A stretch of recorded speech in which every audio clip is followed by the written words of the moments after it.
Activity 2 এর যে কাজ সেটা আমি তোমাদের হোম টাস্ক হিসেবে আগের দুটো ক্লাসে বেশ খানিকটা দিয়েছিলাম।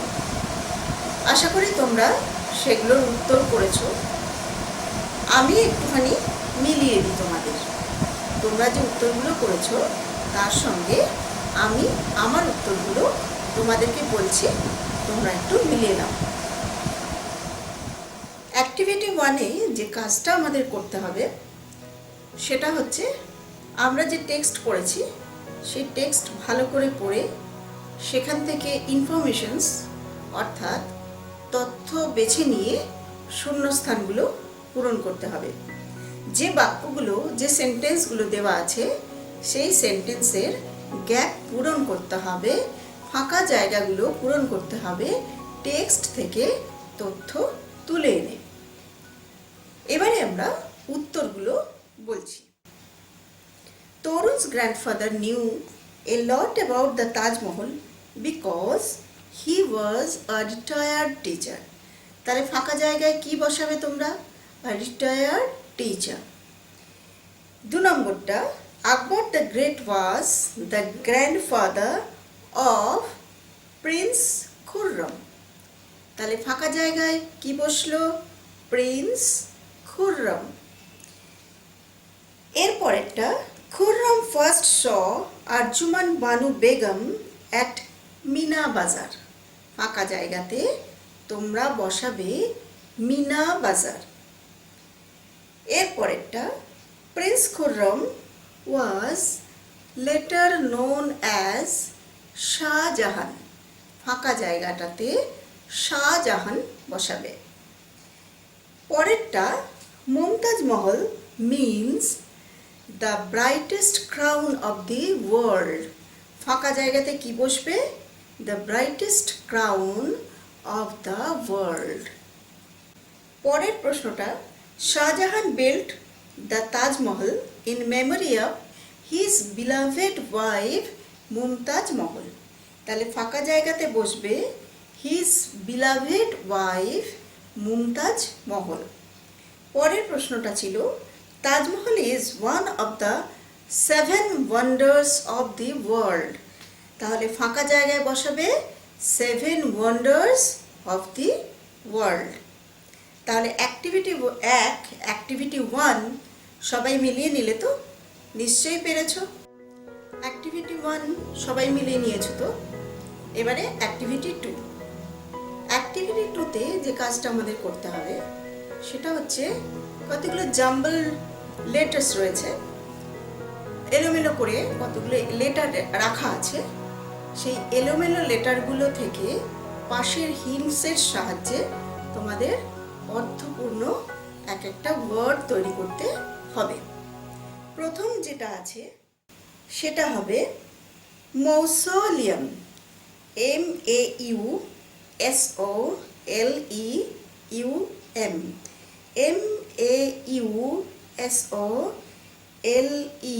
MAUSOLEUM মৌসোলিয়াম।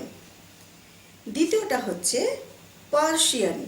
PERSIAN Persian PERSIAN। পরেরটা আছে জুয়েল। JEWEL JEWEL। তারপরেরটা আছে গ্লিম্পস। GLIMPSE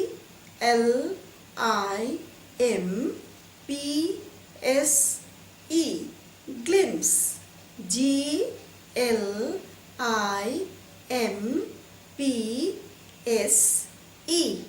তারপরেরটা আছে বিটস। BEADS BEADS।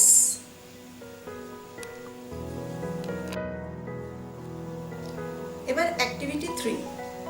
অ্যাক্টিভিটি 3-এর এ পার্টটা করতে গেলে আমাদের আগে একটু ডেসক্রাইবিং ওয়ার্ডস বা অ্যাডজেক্টিভ সম্পর্কে জেনে নিতে হবে। এর আগে তোমরা নাউন এবং প্রোনাউন সম্পর্কে জেনেছো। আজকে এসো আমরা প্রথমে একটু অ্যাডজেক্টিভ সম্পর্কে জেনে নিই। বাংলা ব্যাকরণ পড়ার সময় তোমরা বিশেষণ পদের কথা পড়েছো, ইংরেজিতে তাকেই বলে অ্যাডজেক্টিভ। এবার চট করে বইয়ের 46 পেজটা খুলে ফেলো তো। সেখানে 3 নম্বর লাইনে একবার চোখ বুলিয়ে নাও।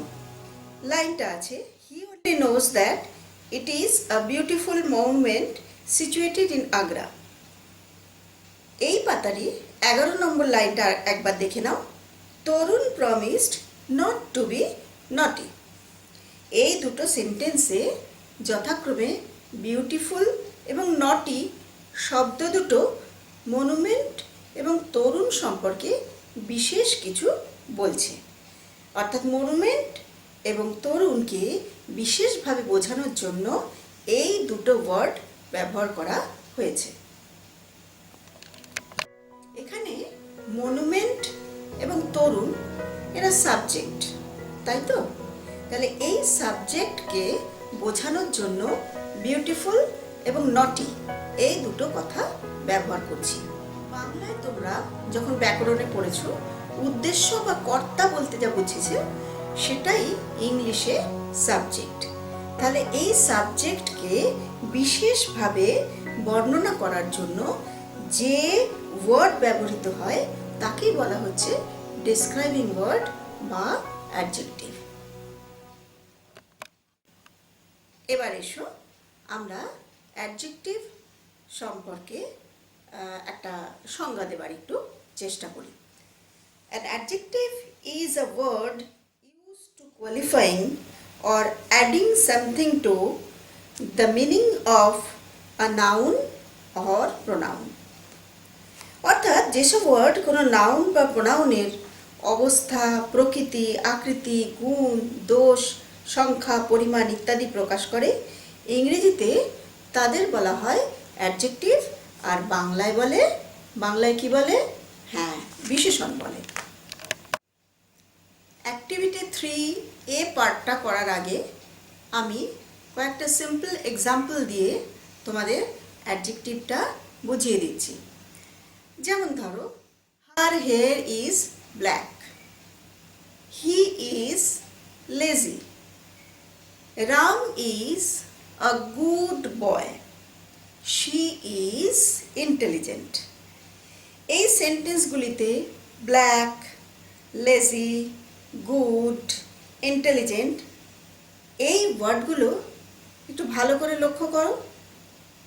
এগুলো কিন্তু দেখো সাবজেক্টকে বিশেষভাবে বর্ণনা করছে, তাই এই ওয়ার্ডগুলো হচ্ছে ডেসক্রাইবিং ওয়ার্ডস বা অ্যাডজেক্টিভ।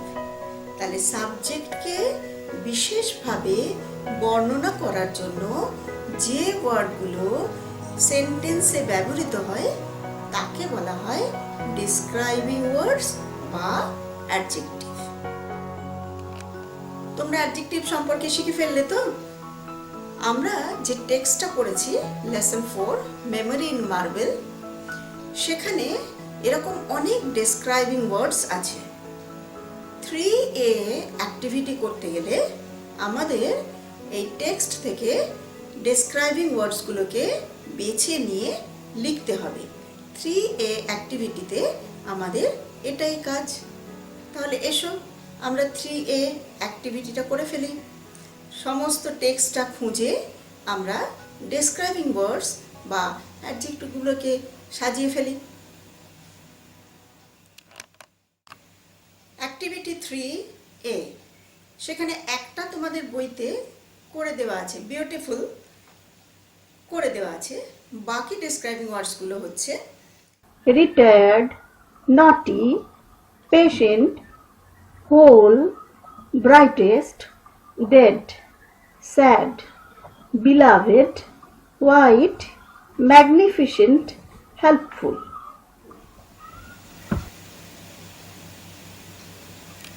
অ্যাক্টিভিটি 3Bতে আমাদের কয়েকটা সেন্টেন্স তৈরি করতে হবে কতগুলো ডেসক্রাইবিং ওয়ার্ডস দিয়ে। তার প্রথমটা হচ্ছে honest, he is an honest man. Honest ওয়ার্ডটাকে আন্ডারলাইন করবে। এরপর poor, she belongs to a poor family, poor ওয়ার্ডটাকে আন্ডারলাইন করবে। Narrow, this lane is narrow, তাহলে ন্যারোর নিচে দাগ দেবে। True, my statement is true, true ওয়ার্ডটাকে আন্ডারলাইন করবে। আজ আমরা অ্যাক্টিভিটি 3 পর্যন্ত করেছি। পরের ক্লাসে আমরা অ্যাক্টিভিটি 4 থেকে করব, সেই সঙ্গে গ্রামারও পড়ব। আজ তোমরা অ্যাডজেক্টিভ ভালো করে শিখেছো তো?